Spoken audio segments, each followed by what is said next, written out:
영상 보셨지만 코로나 기간에도 발리, 인도네시아는 쉼없이 계속 사역했습니다. 그리고 뒷부분에 보시면 여러분들 익숙한 얼굴 보셨죠? 담임 목사님, 우리 교회 오시기 전부터 해가지고 인도네시아 오셔가지고 계속 수고해 주셨어요. 그리고 3년 3번 인도네시아 방문해 주셨고 오실 때마다 신학 고등학생들이 있습니다. 인도네시아는 고등학교를 우리나라 그 특성화 고등학교처럼 신학 고등학교가 있어요. 그리고 신학 고등학생들한테 그들이 어려운 형편에서 억눌리고 힘들고 상처받은 그 마음들을 열게 하고 아까 부둥켜 안고 있는 사진들 보셨잖아요. 이 사람들 서로 그렇게 뭐 꽉 껴안지 않습니다.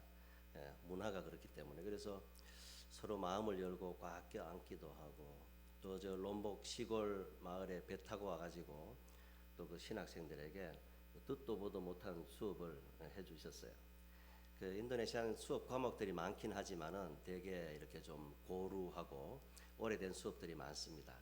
그런데 목사님의 강의는 아주 새롭고 그리고 신학자들도 초청하고 또 여러 부흥 강사 목사님들도 초청하고 해서 신학교에다가 여러 가지 새로운 수업들을 많이 이렇게 시도하고 있던 중에 여러분들 담임 목사님께서는 아주 신선하고 새로운 또 심리학적인 것, 또 미술 통해서 치료하는 그런 것 통해 가지고 학생들과 선생님들과 신학생들 마음이 활짝 열리고 또 자신을 스스로 이렇게 열어서 볼 수 있는 그런 기회가 되었어요. 그래서 지난 사진을 몇 장 더 이렇게 넣어 가지고 사역한 거에 이렇게 보태어 드렸는데 인도네시아는 지금 코로나 예배 시간에 마스크 쓰는 시기는 벌써 반년 전에 지났어요. 인도네시아는. 대구는 어제 보니까 아직도 앞에 이렇게 스크린이 있고 여기 아직 허연 게 이렇게 씌워져 있더군요. 뭐 각자 생각하기 나름이겠지만 코로나에 대한 생각을 저는 넓은 나라에 살다 보니까 인도네시아는 인구가 2억 8천만 정도 되고요. 섬이 15,000개 되고 저희 사는 동네 주변에는 활화산이 한 50개 타고 있습니다. 인도네시아 전체적으로 50개 넘는 활화산이 있습니다. 세계에서 가장 위험한 화산 3개 중에 하나가 저희 뒷동산에 있습니다. 그래서 거기서 화산이 터지면 아이들 학교 지붕에 자갈이 막 떨어지고요. 그런 적도 있었습니다. 몇 해 전에는. 그래도 위험하다 생각하지 않고 화산은 늘 터지는 쪽으로 터지니까 그 반대쪽에 살면 되지 뭐 하면서 잘 살아가고 있습니다. 위험하고 자연환경이 거칠고 또 넓고 또 어느는 그 부족은 350여 개 부족이 살아요. 민족이 다른 건 아닙니다. 부족인데 뭐 더 검기도 하고 덜 검기도 하고 머리가 더 곱슬하기도 하고 그런데 부족이 350개 부족에 그 부족이 근데 이 강만 하나 건너면 산만 하나 넘으면 같은 부족인데도 언어가 다릅니다. 그러다 보니까 350개 부족이 720여 개 언어를 사용하고 있습니다. 그러니까 얼마나 말이 안 통하겠어요. 서로 같은 부족인데도 말이 안 통합니다. 같은 말씀을 전해도 이쪽은 할렐루야 하는데 이쪽은 놀렐루야 하고 있고 이렇게 서로 말이 통하지를 않는 그런 민족인데 거기에 이제 공용어를 만들어서 바하사 인도네시아어다 해서 인도네시아 말레이시아 주변에 돌아다니는 언어들을 수집해서 문법으로 정리한 것이 인도네시아어입니다. 그래서 오히려 말레이시아에서 언어를 배우러 문법을 배우러 올 정도로 인도네시아어가 그렇게 발달을 하였고 그 부족이 많고 넓은 나라 인도네시아 전체를 이렇게 합치면 미국만큼 땅이 넓습니다. 인구도 미국보다 조금 적을 뿐이죠. 그 넓은 나라를 공용어로 그리고 그 많은 인구의 85%는 이슬람들입니다. 이슬람 하면 순종이라는 뜻이고 그 순종하는 사람들을 뭐라 그러냐면 무슬림이라 그럽니다. 그러니까 이슬람을 믿는 사람들을 뭐라 그런다고요? 무슬림이라 그러죠. 대구 포항 이쪽에는 이슬람 사원이 예전부터 세워져 있었습니다. 그리고 울산에는 있는지 모르겠지만은 우리 주변에 알게 모르게 어떤 문화 교양이라는 이름으로 우리 주변에 슬슬슬 스며들고 있습니다. 인도네시아도 기독교 부족이 있습니다. 기독교 100% 부족이 있는데 그 부족들이 숲을 속에 살고 밀림 속에 사는 그 사람들에게 이슬람들이 가서 학교를 지어주고 유치원을 지은 다음에 그들이 열심히 이슬람 교리를 가르치고 그렇게 했더니 여러분들 파푸아 뉴기니라고 들어보셨죠? 뉴기니는 딱 네덜란드령으로 있다가 독립을 했고 그 안쪽에 파푸아부터 시작해서 인도네시아 땅입니다. 제일 그러니까 동쪽 땅 끝이 파푸아지요. 그 파푸아는 15년 전에 기독교가 85%였습니다. 죄송해요. 기독교가 90%였어요. 기독교가 90%였는데 지금 15년이 지난 지금 이슬람이 80% 이상 장악했습니다. 어떻게 이 짧은 15년 동안 그렇게 되었느냐? 15년이면 금방이잖아요. 우리 어르신들 세대에 15년이면 몇 세대가 지나갔을 텐데 15년 동안 그 기독교가 이슬람화 되어 버렸습니다. 왜 그렇게 되었느냐 제가 살펴보니까 이것이 교육의 힘이라는 것입니다. 인도네시아 사람들은 태어나면 5개 종교를 무조건 믿도록 되어 있습니다. 옛날에는 공산 정권 하에 있었고 그 다음에 군부 독재 하에 있었고 그리고 400년 가까이 우린 36년 일제 치하에 있었는데 저한테 일본 국물도 안 튀었는데 제가 쓰는 말은 보면 니아까, 다마네기, 구름마 막 이런 말들이 막 닭광 막 이렇게 일본 말들이 막 나오는데 그 인도네시아는 400년간 네덜란드의 통치를 받았어요. 그래서 복음이 우린 150여 년 남짓되는데 인도네시아는 400여 년 전에 복음이 들어왔습니다. 그래도 침략자들이 전해준 복음이니까 그들이 그렇게 기독교를 뜨겁게 예수 믿지 못했습니다. 그래서 우리나라 50년, 60년대 그리고 70년대 초반에까지 일어났던 그 성령 운동 그런 것이 인도네시아에서는 별로 일어나지 않았습니다. 다만 발리에서는 그런 성령 운동이 일어나 가지고 인도네시아 전체가 85%가 이슬람이고 발리만 유독 독특하게 제주도 3배만한 섬에 400만 명이 사는 그 발리 섬에만 99% 힌두 문화가 꽃피어 있습니다.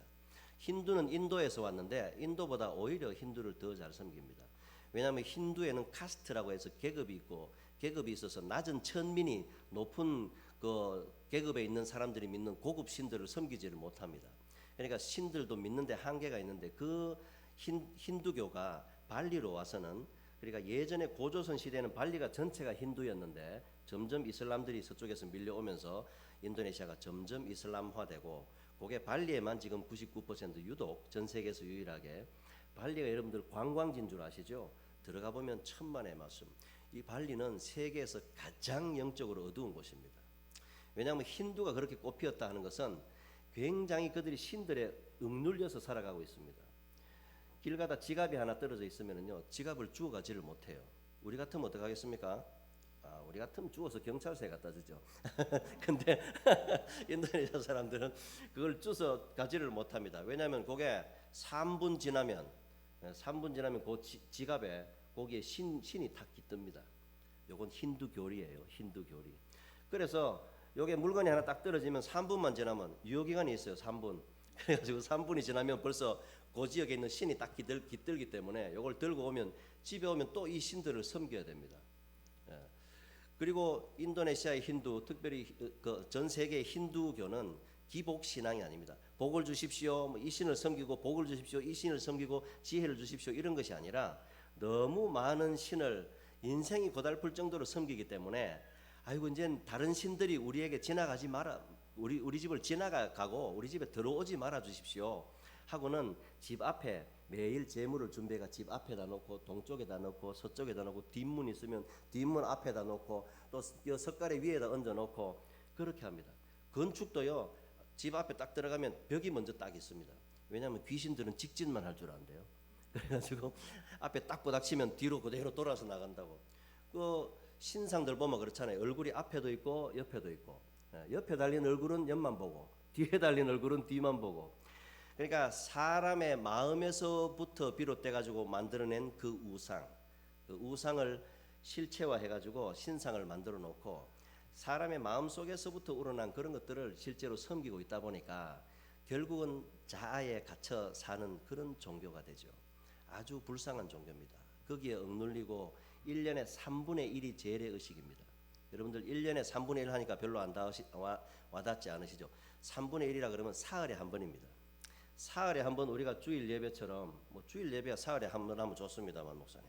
근데 사흘에 한 번 재래복을 차려 입고 그들의 기초 생계비가 발리 같으면 28만 원 정도 됩니다. 우리 돈 28만 원. 그리고 저희 가족이 살아가는 중부 자바 지역은 17만 원, 19만 원 요 정도 20만 원이 넘질 않습니다. 근데 발리는 많아야 한 28만 원 정도. 그렇게 30만 원이 되지 않는 그들인데도 매번 제사 지낼 때마다 우리 돈으로 2만 원 돈 가까운 제물과 분향하는 향과 그리고 의복을 갖춰 입고 준비하는데 매번 2만 원 돈이 쓰입니다. 그 사흘에 한 번. 그러니까 자신들의 수입을 모든 수익 활동은 모두 종교 활동하는 데 쓰이는 거예요. 그러니까 수익을 그러니까 먹고 살기 위해서 수익 활동하는 것이 아니라 제사 활동을 하기 위해서 종교 활동을 하기 위해서 수익 활동을 하는 것이죠. 그렇게 너무나 억눌려 삽니다. 여러 신을 믿고 섬기다 보니까 발리에 가면 절 만자가 대문에 많이 붙어 있어요. 여기는 불교네 아닙니다. 전부 힌두교입니다. 불교도 힌두교에서 나왔거든요. 불교도 힌두교에서 파생된 종교입니다. 그렇다 보니까 발리에 있는 절만자 대문들은 전부 힌두교죠. 힌두교를 그렇게 열심히 섬기고 사는 그런 발리인데, 발리는 사람들이 이렇게 좀 땅을 많이 가지고 있고 땅이 가격이 많이 나가다 보니까 이 사람들이 기독교 교회에서 와가지고 무슨 물품들을 좀 나눠주겠다 그래도 거부해 왔습니다. 다른 지역들은 가난한 인도네시아 전역에서도 발리 말고 다른 지역들은 물품을 좀 가지고 가면 굉장히 반갑게 받아들여 왔었는데, 발리만은 유독 물건을 가지고 들어가면 100% 힌두 지역이 많거든요. 99%라는 거는 이제 도시에 외지인들이 많이 모여 있기 때문에 99%가 되었는데, 400만 명이 사는 그 제주도 세배만한 섬에 99%가 그렇게 힌두를 믿고 있는데, 그 시골에 들어가면 그렇기 때문에 다 100% 힌두교란 말이죠. 뭐 복음을 전도하러 가도 이 사람들이 이미 압니다. 교회에서 왔지, 복음 전하러 왔지, 우리 마을엔 그런 게 필요 없다, 우리도 다 있다, 이렇게 받아들이지 않던 그들이, 복음을 조금도 받아들이지 않던 그들이 지금은 어떻게 되었냐면, 코로나가 되고 발리는 관광 수입이 전체 수입의 90%가 넘거든요. 관광객들이 오고 하와이가 2천만 명 정도 1년에 관광객이 방문한다 그러죠. 발리는 5천만 명 정도, 전 세계에서 가장 많이 방문하는 그런 섬, 관광객들이 방문하는 그런 섬인데, 수입의 90%가 관광 수입이었는데, 이 코로나가 1년이면 끝나겠지 했는데 2년씩 하니까 아유 이제 끝나는 게 아니라 죽어나겠다 그래가지고 힘들어진 거예요. 생활이 힘들어지고 생계가 힘들어지고 하니까, 마침 서울에서 또 좋은 교회가 뭐 이런 많은 돈을 보내가지고 쌀을 수백 톤을 사가지고 주민들에게 나눠주게 됐습니다. 그렇게 나눠줄 때 전화를 걸었습니다. 이번에는 전화를 걸어서 여기는 교회입니다, 나는 선교사고 그래서 쌀을 가지고 그 동네가 좀 나누려고 합니다. 식용유도 있고 라면도 있습니다. 우리가 좀 들고 가도 되겠습니까? 그러니까 말도 끝나기 전에 어서 옵쇼예요.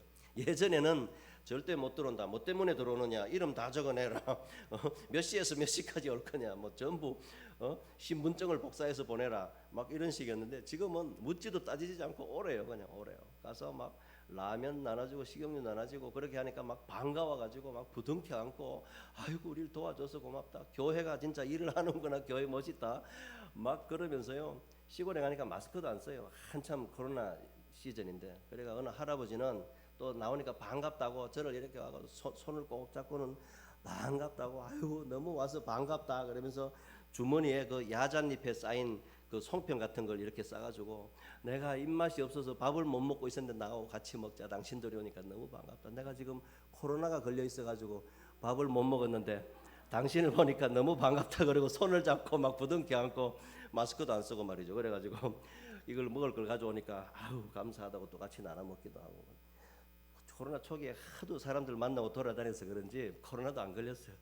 코로나도 안 걸리고, 그렇게 뭐 코로나 걸린 할아버지가 와서 부둥켜 안아도 뭐 코로나 염려 없이 걱정 없이 그렇게 건강하게 사역하면서 그렇게 지내었습니다. 우리가 한국에 오니까 대부분 코로나 한 번씩 이렇게 감기할 듯이 모두 지나가셨더라고요. 인도네시아도 그렇게 지나간 것 같습니다. 코로나로 인해서 가정에 슬픔을 당하신 가정도 있고 그렇지만, 여러 하나님의 계획 가운데 있죠. 참새 한 마리도 하나님 허락 없이는 떨어지지 않는다고 했으니까 아마 그 가정에 슬픔이 임하긴 했지만, 또 하나님께서 그 가정에 또 기쁨을 주시고 더 평강을 주시고, 그로 인하여서 더욱더 나은 하나님의 뜻을 발견하게 되었는 줄 믿습니다. 그래서 코로나 지나고 저 혼자 명언을 만들어내서, 저 혼자 동의 안 하셔도 괜찮아요. 저 혼자 명언을 만들어냈는데, 활동가는 한 명도 코로나 안 걸렸고 활동가도 사실 걸렸죠. 저 혼자 만들어낸 거예요. 활동가는 안 걸렸고 은둔가는 다 걸렸다. 동의 안 하시네 어르신들. 저 혼자 만들어낸 거니까 동의 안 하셔도 된다 그랬잖아요. 근데 우리가 성경 말씀이 그렇습니다. 기독교는 얼마나 역설적인 종교인지 마태복음의 5장에 보면 그게 너무나 잘 드러나 있습니다. 예수님이 모여 있는 사람들을 딱 보시더니 야, 너희들 참 복되다. 지독실이 가난하네. 예수님이 그 모여 있는 사람들에게. 그리고 너희들 참 지금 슬퍼하고 있는 너희들 참 복되다. 아니, 가난하고 슬퍼하고 있고 억눌리고 굶주려 있는데 예수님은 그들 보고 복되답니다. 애통하고 막 울고 있는데 예수님이 그들을 바라보면서 뭐라 그래요? 너 복되다. 왜? 하늘의 위로를 받을 것이니까. 애통하면서 비워진 그 마음에 하나님으로 채워질 것이니까. 그러니까 늘 주님은 우리의 인생을 처음부터 지금까지 한눈에 바라보고 계신 거예요. 하나님의 시간표는 뭐 어제가 오늘이 내일이 아니라 하루가 천년이고 천년이 하루같이 기다리시는 하나님은 마치 옥상 40층 꼭대기 높은 아파트에서 저 초등학교가 소풍을 가는데 1학년 1반부터 6학년 6반까지 쭉 걸어가는데 1학년 1반은 저까지 갔고 6학년 6반은 저쪽에 아직 올라 그러고 요 4학년 3반은 요 앞에 지나가고 있고 사람 보기엔 요게 현재고 저건 과거고 저거는 미래 같지만 높이 계신 하나님의 눈에는 우리 인생이 한눈에 보이시는 것입니다. 한눈에 보이실 뿐만 아니라 그 인생에 간섭하시고 그 인생에 동참하시고 동행하시고 임마누엘 하신다고 하잖아요. 그러면서 우리 인생과 함께 하시는 것입니다. 내가 너를 떠나지 않으리라. 한 번도 우리를 버리신 적 없고 한 번도 우리 손을 놓으신 적 없을 뿐만 아니라 앞으로 우리가 천국 갈 때까지 꼭 붙들고 임마누엘 하신다고 약속하셨거든요. 그러니까 무엇이 두렵습니까? 하나님 말씀과 같이 죽고자 하면 살 것이고요. 높아지려고 하는 자는 낮아져야 높아지지. 높아진 자는 내려올 일밖에 없어요. 높아질 일이 더 없어요. 그러니까 낮아져야 높아지지. 하나님의 그 역설의 종교가 바로 기독교인 것입니다. 그렇기 때문에 우리가 그 하나님을 믿고 예수님처럼 수건을 어깨에 두르고 섬기는 것이죠. 여러분 찬양대가 우리 교회도 있겠죠. 찬양대가 있고 가운도 입고 가운 위에 이렇게 두르는 걸 스톨이라고 합니까? 스톨이라고 하고 목사님도 성찬식이나 절기의 행사를 할 때는 가운을 입으시고 목사님도 이렇게 어깨에 두르는 게 있잖아요. 요즘은 보니까 색동으로도 만들고 비단으로도 만들고 얼마나 예쁘게 만들어가지고 그 미안해서 걸치지도 못하게 깨끗하게 예쁘게 만들었는데 사실 여러분들 찬양대도 그렇고 인도네시아는 여기 이제 그냥 앞에 찬양하고 섬기시는 분들 그 어깨에 이렇게 천을 하나 두르는데 그게 이제 그냥 옷이라도 내가 이게 좀 폼을 갖추었다 하는 의미로 어깨에 이렇게 천을 두릅니다. 절기 따라 색깔을 우리하고 비슷하게 똑같게 그렇게 천을 두르는데 그 천이 여러분들 뭔지 아십니까? 장로님 어깨에 그 스톨 두르는 그게 뭐냐 하면은요. 예수님이 제자들 발 씻을 때 어깨에 걸쳐 있던 천입니다. 그 천이 뭐죠? 세 글자인데 발수건.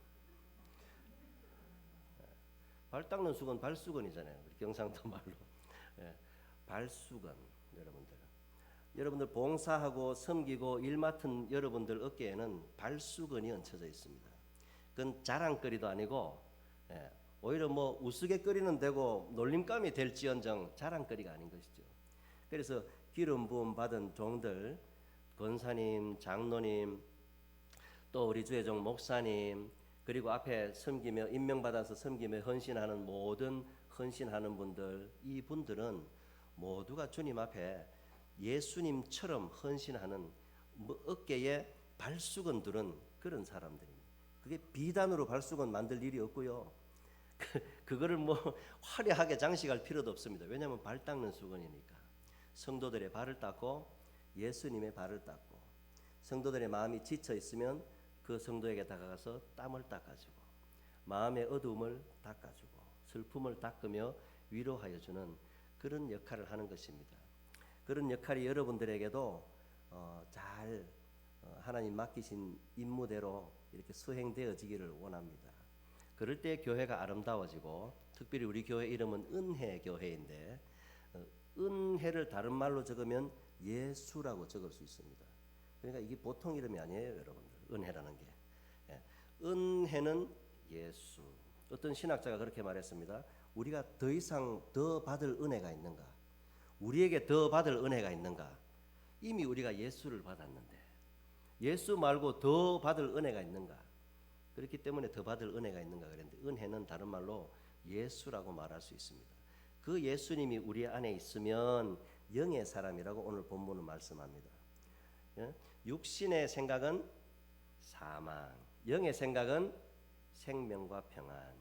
육에 거한 사람은 육의 일을 생각하고 육의 일을 행하고 영에 속한 사람은 영의 일을 행하나니 그 생명과 평안이 그들에게 주어지는 것입니다. 영의 일을 행하고 그리고 육에 있는 사람은 예수와 원수가 된다고 그 밑에 내려가면 말씀하고 있습니다.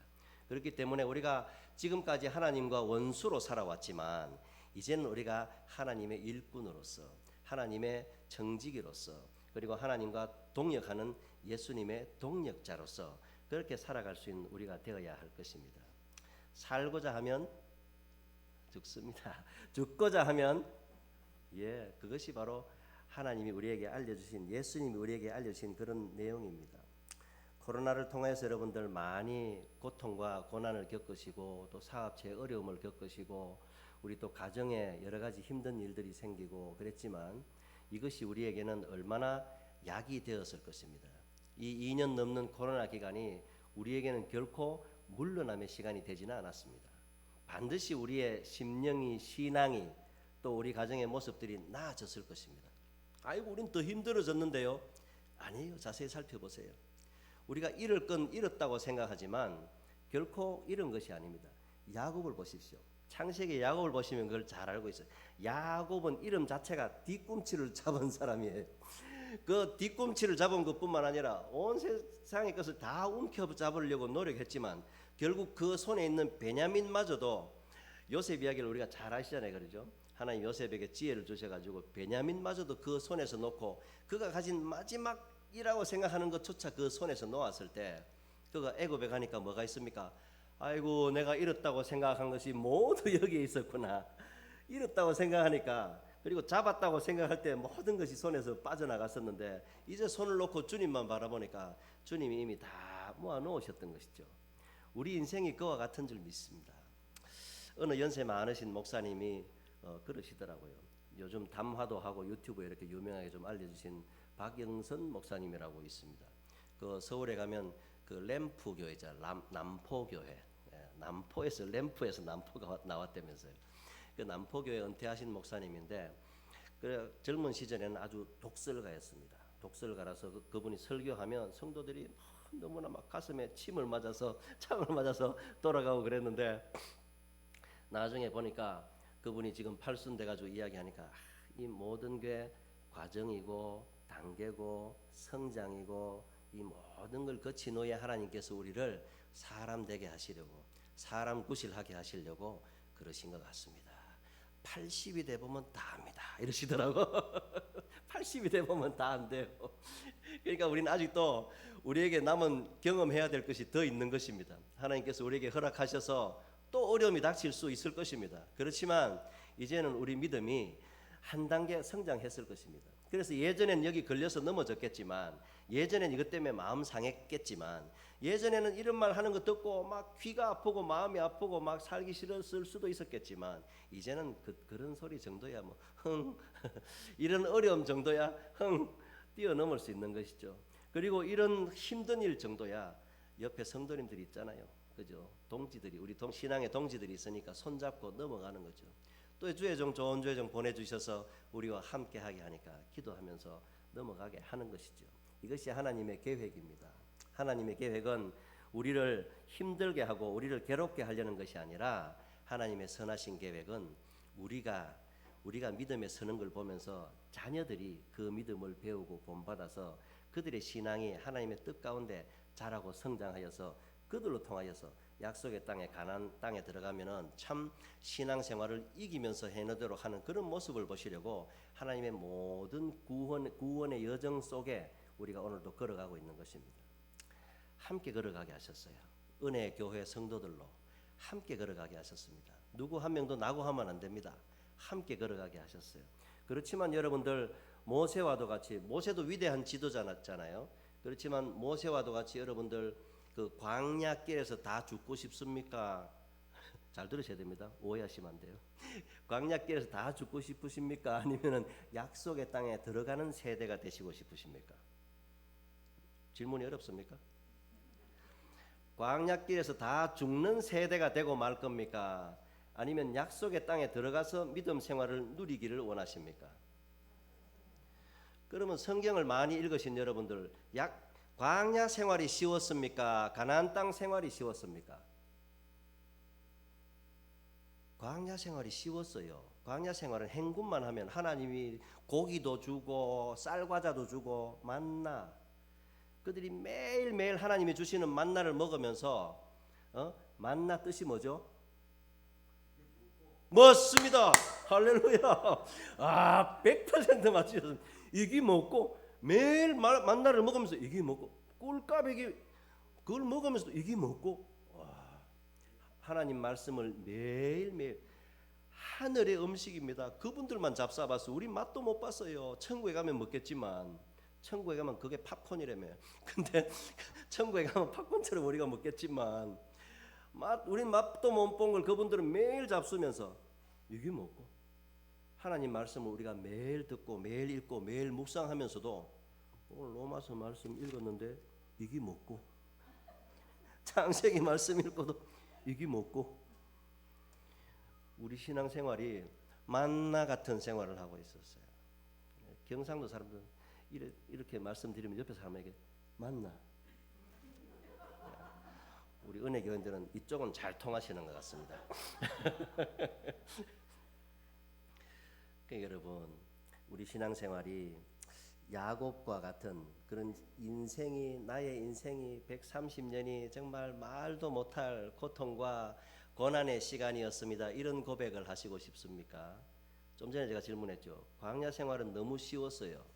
따라하기만 하면 물도 주고 과자도 주고 고기도 주고, 뭐 덥다 하니까 구름으로 덮어주고 어둡다 하니 뭐 불기둥으로 밝혀주고. 근데 약속의 땅에 들어가서, 이게 바로 이제 훈련이 끝나고 신앙생활이 시작하는 것이죠. 약속의 땅에 들어가서 어떻게 됩니까? 전쟁이 시작됐습니다. 그렇지만 전쟁도 뭐 그렇게 뭐 하나님이 싸웠지, 뭐 이스라엘 백성들은 뭐 노래 부르면서 성을 도니까 성이 무너지고 그런 전쟁이야 뭐. 하지만 그들이 피 흘려 싸웠습니다. 악한 것들 진멸하라 그럴 때 다 진멸 못하니까 우리가 아는 이야기들이 뭐 수도 없이 한도 끝도 없이 나오는데, 그렇지만 우리가 얻어가져야 할 것은, 신앙생활이 본격적으로 시작되면 더 어렵다는 겁니다. 더 어려워요. 신앙생활을 잘 하려고 하니까 어려워요. 대충 하려 그러면 뭐 대충 지내면 하나님이 살려줍니다. 비도 주고 햇빛도 주고 선인과 악인에게 골고루 주시죠, 하나님께서. 그렇지만 그것을 우리가 신앙생활을 잘 하려 그러면 그때부터 어려움이 시작되는 겁니다. 교회 생활도 마찬가지입니다. 교회가 발전을 하고 나아가려고 하면 그때부터 겪는 어려움은 과거에 겪는 어려움보다 더 어려울 수도 있습니다. 그렇지만 그때는 이미 훈련을 겪었고 신앙의 수준이 높아졌기 때문에 옛날에 그 수준 낮은 교인이 아닙니다. 이제는 옛날에 수준이 볼품 없었던 그런 시절의 내 모습이 아닙니다. 나는 이제 수준이 높아져서 사도 바울이 요구하는 고상한 신앙인이 되었다 이겁니다. 옆에 분 보시면서 그렇게 한번 말씀해 보시겠어요? 참 오늘따라 고상해 보이십니다.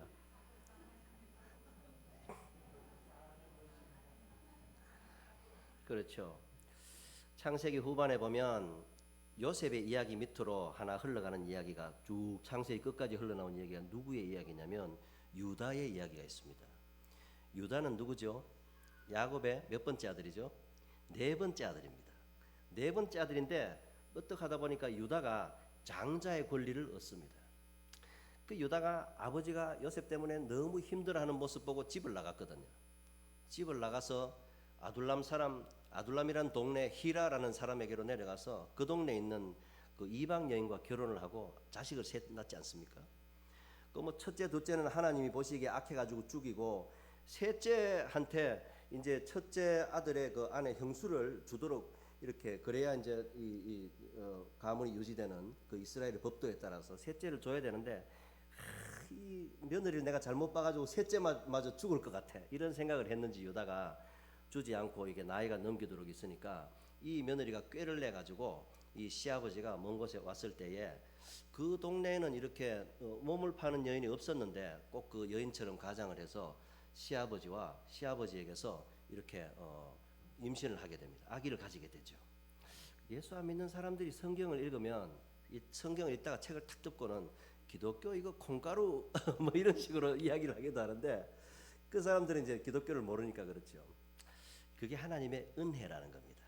은혜교회 이름이 오늘따라 너무 좋아요. 그게 은혜라는 거죠. 시아버지하고 며느리 이름이 뭡니까? 다말이지 않습니까? 다말 이야기 하는 거예요. 다말이 지혜로웠어요. 하나님 주신 지혜겠죠. 그리고 시아버지하고 며느리에게서 누가 났습니까? 베레스와 세라가 나지 않았습니까?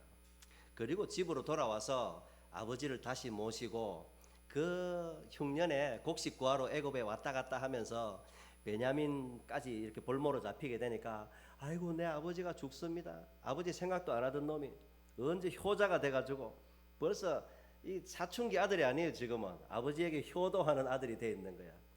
예? 그래서는 아버지 마음을 알았죠. 내가 노예가 되겠습니다.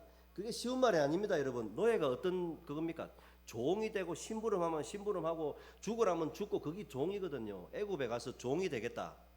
쉬운 말이 아닙니다. 동생을 위해서 그 뭐 동생 팔아먹던 형이 동생을 위해서 이제는 대신 종이 되겠다는 그런 제대로 된 형으로 변화받은 겁니다. 수준이 높아진 거죠. 형이 된 겁니다. 제대로. 옛날엔 동생만도 못한 형놈이었는데 이제는 형놈이 아니라 형님이 된 거예요. 형님이. 드디어 형님이 신앙의 수준이 그 정도로 높아진 거죠. 그러니까 그로 인해서 베레스를 하나님이 놓게 하셨습니다. 룻기 4장 뒷부분에 보면 베레스의 세계라 하는 예수 그리스도 다윗 왕까지 이어지는 예수 그리스도의 족보가 나옵니다. 그때 보아스 그죠? 룻기에 보면은 그리고 그 라합 기생 라합 이야기며 그 룻기 뒤에 족보에 다 나와요. 베레스의 세계라 하면서 나와요. 그 베레스가 누굽니까? 바로 유다가 낳은 베레스 아닙니까? 거기에 보면 라합은 또 누굽니까? 술집에서 남자들에게 술 제공하고 그렇게 하던 사람인데도 그는 듣는 풍월의 복음이 말입니다. 우리가 어릴 때부터 예수를 믿었어도 신앙이 견고하지 못한 사람이 있는데도 불구하고 잠시 교회 나갔다가 하나님의 말씀을 듣고는 신앙을 가져서 그 신앙이 평생 유지되는 사람도 있습니다.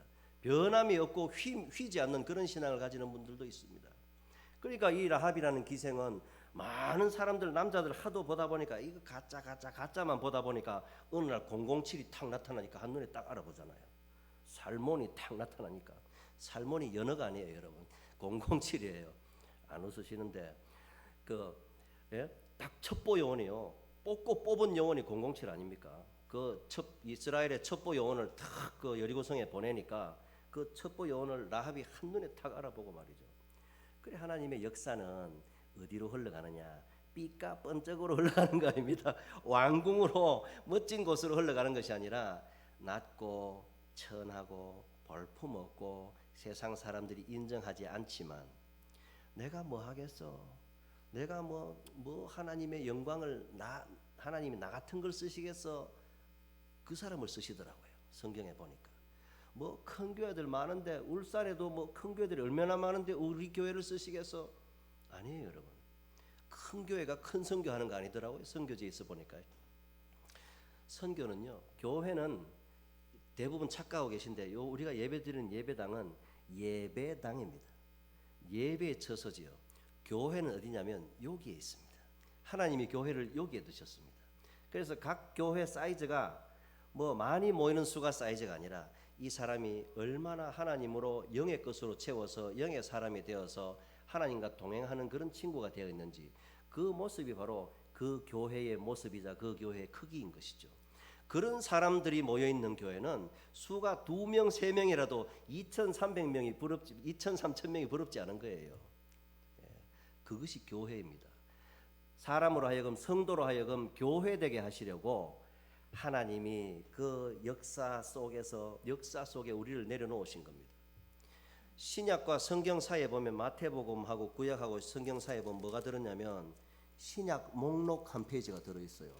그렇지만 여긴 뭐가 들었냐면 400년 역사가 들었습니다. 그리고 이 말라기부터 마태복음까지 400년 동안 사람이 인물이 하나 일어나지 않으니까 전 세계 속에서 큰 전쟁이란 전쟁은 다 일어나고 사람들이 피폐해질 대로 피폐해지고 어려워질 대로 어려워지고 뭐 코로나가 몇 번 지나갔는지 역사 속에서 안 적어놓으니까 알 게 뭡니까? 그런 힘든 일들이 다 지나도록 하나님을 제대로 섬기는 인물이 하나 나타나지 않으니까 역사가 그저 헛바퀴 도는 겁니다. 역사가 헛바퀴 돌고 역사가 진행이 되지 않았어요. 그렇지만 드디어 광야에서 외치는 자의 소리가 있었으니 회개하라 천국이 가까웠노라 세례요한이 나타나니까 또 역사가 돌기 시작하는 겁니다. 하나님의 선하신 역사가 은혜교회 교인들로 말미암아 잘 돌아갈 수 있기를 축복합니다. 여러분들 한 분 한 분을 통하여 하나님이 이루시는 역사가 심히 귀할 줄을 믿습니다. 매일매일 신앙생활 속에서 우리 수준을 달리해 가는 것, 그것이 신앙의 생활입니다. 어제 같은 수준으로 오늘을 살면 안 됩니다. 오늘은 수준이 달라져야 됩니다. 다른 수준으로 살아가야 합니다. 그래야 하나님이 우리를 통하여서 또 예수 그리스도의 족보를 이어가십니다. 선한 역사를 이루어 가신다는 것이죠. 그것을 기억하시면서 우리 속에 하나님의 영이 늘 떠나지 않기를 간구하시기를 원합니다. 로마서의 말씀이 그러합니다. 오늘 읽었던 말씀과도 같이 하나님의 원수가 되지 아니하고 영의 일을 생각하면서 생명과 평안에 거하는 우리 성도들의 삶이 이 울산을 풍요하게 하고 하나님의 말씀으로 복음에 편만하게 되는 그런 울산 땅이 되게 하고 우리 교회를 통하여 인도네시아는 물론이고 전 세계에 하나님의 복음이 전파되어지게 되는 것입니다.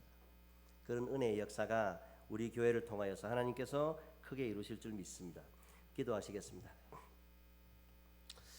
하나님의 은혜를 감사합니다. 인도네시아를 향하여서 함께 기도하며 동력하게 하시고 오늘 또 선교사의 가정을 통하여서 선교지를 바라보며 하나님의 생명 말씀 생각해 하시니 감사합니다. 힘들고 어려울 때 또 어떤 어려움이 우리에게 닥쳤을지라도 하나님의 기쁨 되기 위하여서 우리 속에 성령의 것을 좇으며 늘 성령을 사모하며 복된 신앙생활을 누리며 나아가는 선한 동력자들 되게 하옵소서. 은혜 교회를 통하여 하나님의 뜻을 이루어 가실 때에 우리가 한 명도 낙오하지 아니하고 선한 동력자 되어서 귀한 일을 이루어가는 우리 모두가 되게 하옵소서. 가정과 자녀, 손들과 손으로 행하는 모든 일이 복되게 하시어 하나님의 뜻이 우리 삶을 통하여 이웃에 가득 나타나게 하여 주시옵소서. 그리하여 우리 은혜교회 가운데 새 생명의 나아옴이 끊임이 없도록 하나님께서 항상 함께하여 주시옵소서. 감사드리며 예수님의 이름으로 기도드리옵나이다. 아멘.